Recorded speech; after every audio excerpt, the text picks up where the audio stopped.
Assalamualaikum warahmatullahi wabarakatuh. Perkenalkan, nama saya Salma dengan NIM 23142242. Saya dari kelas C jurusan Sejarah Fakultas Ilmu Sosial Universitas Negeri Gorontalo. Video kali ini saya buat untuk memenuhi tugas mata kuliah Sejarah Eropa. Materi yang saya bawakan pada video kali ini tentang wabah hitam atau Black Death yang ada di Eropa. Pertama, latar belakang sejarah wabah hitam di Eropa. Pada abad ke-14, Eropa mengalami perubahan signifikan dalam berbagai aspek kehidupan. Sebelum wabah hitam muncul, Eropa tengah menghadapi kondisi yang sangat beragam. Kepungan perang 100 tahun antara Prancis dan Inggris, ketidakstabilan politik dan perubahan sosial menjadi ciri khas zaman itu. Konteks politik. Pada saat itu, Eropa terpecah menjadi banyak kerajaan dan kota-kota negara. Persaingan politik yang intensif dan konflik antar negara-negara tersebut menciptakan ketidakstabilan yang berkontribusi pada kerentanan masyarakat terhadap wabah. Pertumbuhan populasi. Zaman tersebut juga menyaksikan pertumbuhan populasi yang pesat, terutama di kota-kota besar yang menjadi pusat perdagangan dan kegiatan ekonomi. Kepadatan penduduk yang tinggi dan kurangnya infrastruktur sanitasi menyebabkan lingkungan yang mendukung penyebaran penyakit. Sistem ekonomi feodal. Sistem ekonomi feodalisme masih dominan, di mana tanah dimiliki oleh bangsawan dan dikerjakan oleh para petani.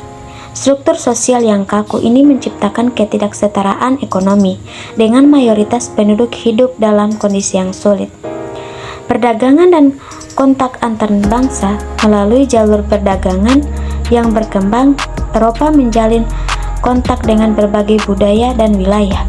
Hal ini menciptakan peluang untuk penyakit menular menyebar melalui jaringan perdagangan yang berkembang pesat. Perang dan keluasan.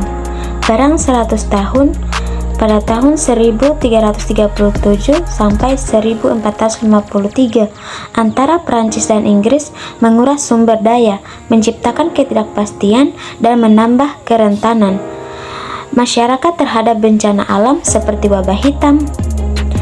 Kondisi lingkungan dan hidup bersama tikus. Kondisi sanitasi yang buruk dan pola hidup bersama tikus di kota-kota Eropa menjadi pemicu ideal untuk penyebaran Yersinia pestis, bakteri penyebab wabah hitam. Dengan latar belakang ini, munculnya wabah hitam pada pertengahan abad ke-14 menjadi bencana besar yang mengguncang Eropa dan memberikan dampak mendalam pada sejarah, budaya, dan struktur sosial benua tersebut. Wabah hitam tidak hanya merupakan wabah penyakit, tetapi juga menciptakan kejatuhan dalam banyak aspek kehidupan yang mengubah wajah Eropa untuk selama-lamanya. Asal-usul wabah hitam di Eropa. Wabah hitam atau kematian hitam memiliki asal-usul yang kompleks dan bermula di wilayah Crimea di Asia pada pertengahan abad ke-14. Diperkirakan bahwa wabah ini dimulai di pelabuhan Kaffa, sebuah kota di pantai Crimea. Pada tahun 1343, asal-usul penyakit ini terkait erat dengan bakteri Yersinia pestis dan sejumlah faktor ekologi yang memfasilitasi penularan. Penyebaran melalui perdagangan dan perjalanan. Asal mula wabah hitam dikaitkan dengan perdagangan internasional dan penjelasan. Saat itu, Kaffa merupakan pusat perdagangan yang vital dan melalui hubungan dagang dengan Asia. Penyakit ini menyebar ke berbagai wilayah Eropa. Kapal-kapal yang membawa barang dagangan juga membawa bersamaan tikus-tikus yang terinfeksi dan kutu pembawa bakteri. Peran tikus dan fleas. Tikus-tikus yang umumnya hidup di kapal-kapal dan di sepanjang rute perdagangan menjadi pembawa bakteri Yersinia pestis. Kutu yang menggigit tikus-tikus ini kemudian bertindak sebagai vektor penyebaran penyakit. Ketika manusia tergigit oleh kutu, bakteri Yersinia pestis masuk ke dalam tubuh manusia, menyebabkan infeksi. Kondisi lingkungan yang mendukung. Faktor lingkungan seperti kondisi sanitasi yang buruk, kepadatan penduduk, dan kebersihan yang rendah di kota-kota Eropa pada masa itu menciptakan kondisi ideal bagi penyebaran penyakit. Peningkatan jumlah tikus dan fleas di lingkungan yang padat mempercepat penularan wabah. Varian penyakit wabah hitam terdiri dari beberapa varian, termasuk bubonic, septicemic, dan pneumonic. Varian-varian ini memiliki cara penularan dan gejala yang berbeda-beda, tetapi semua diakibatkan oleh bakteri Yersinia pestis. Perjalanan wabah hitam setelah muncul di Kaffa, wabah menyebar cepat melalui jalur perdagangan dan jalur darat. Kota-kota dan pemukiman di Eropa menjadi target utama, menyebabkan tingkat kematian yang sangat tinggi dan menciptakan kepanikan di seluruh benua.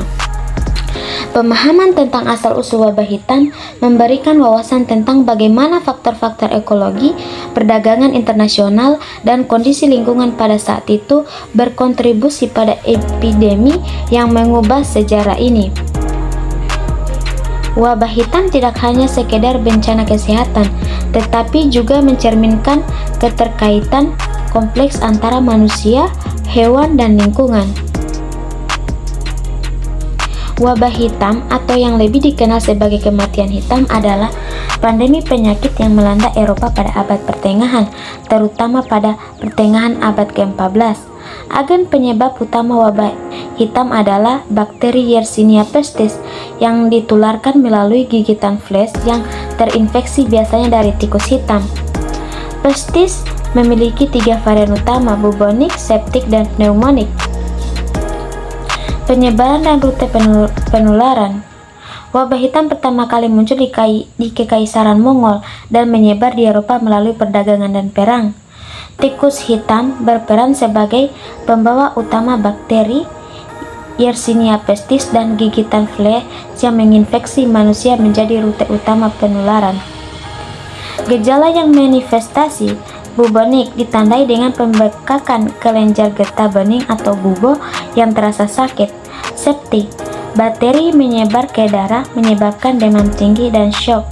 Pneumonic, infeksi paru-paru yang dapat menular melalui udara dan sangat fatal. Dampak sosial dan ekonomi. Kematian massal menyebabkan depopulasi yang signifikan, mengakibatkan perubahan ekonomi dan sosial. Peningkatan permintaan tenaga kerja menyebabkan perubahan kekuasaan dalam masyarakat dan meningkatkan posisi buruh. Respon dan pencegahan. Tidak adanya pemahaman ilmiah pada saat itu menyebabkan berbagai upaya yang tidak efektif dalam mengatasi wabah. Karantina dan pembakaran barang-barang terinfeksi adalah tindakan umum yang diambil oleh otoritas. Perkembangan ilmiah. Identifikasi Yersinia pestis sebagai agen penyebab dilakukan pada abad ke-19 oleh Alexander Yersin. Vaksin dan antibiotik modern mengurangi dampak wabah seperti ini pada zaman modern. Warisan sejarah. Wabah hitam memiliki dampak jangka panjang pada budaya dan psikologi Eropa, mempengaruhi seni, sastra, dan keyakinan masyarakat. Belajar dari sejarah, wabah hitam memberikan pelajaran penting dalam manajemen kesehatan, masyarakat, dan kontrol infeksi. Pengembangan sistem kesehatan yang efektif dan penelitian penyakit menular menjadi fokus untuk mencegah wabah serupa di masa depan. Wabah hitam menjadi salah satu peristiwa paling tragis dalam sejarah manusia, dengan konsekuensi sosial, ekonomi, dan kesehatan yang menciptakan perubahan besar dalam dinamika masyarakat Eropa. Wabah hitam, atau yang dikenal juga sebagai kematian hitam, merujuk pada serangkaian pandemi penyakit infeksi yang melanda Eropa pada abad pertengahan, khususnya pada abad ke-14. Wabah ini disebabkan oleh bakteri Yersinia pestis yang dibawa oleh kutu yang menginfeksi tikus.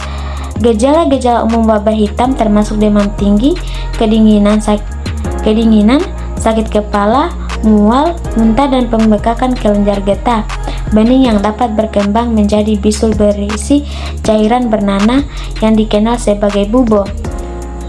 Bubo biasanya muncul di area lipatan tubuh seperti ketiak, leher, dan pangkal paha. Penyebaran wabah hitam menyebar melalui gigitan kutu dan terinfeksi, yang pada gilirannya menular melalui darah manusia. Kondisi buruk kebersihan dan sanitasi pada masa itu, serta kurangnya pengetahuan tentang penyakit menambah cepatnya penyebaran. Varian: ada 3 bentuk utama wabah hitam. Bubonik, bentuk paling umum tandai dengan munculnya bubo. Septik, bakteri menyebar ke darah menyebabkan keracunan darah dan bisa fatal. Pulmonik, menyebar seluruh paru-paru dan dapat menular melalui udara saat penderita bersin atau batuk. Itu saja materi yang dapat saya sampaikan pada video kali ini. Lebih dan kurangnya saya mohon maaf. Saya akhiri dengan ucapan billahi taufiq wal hidayah. Wassalamualaikum warahmatullahi wabarakatuh.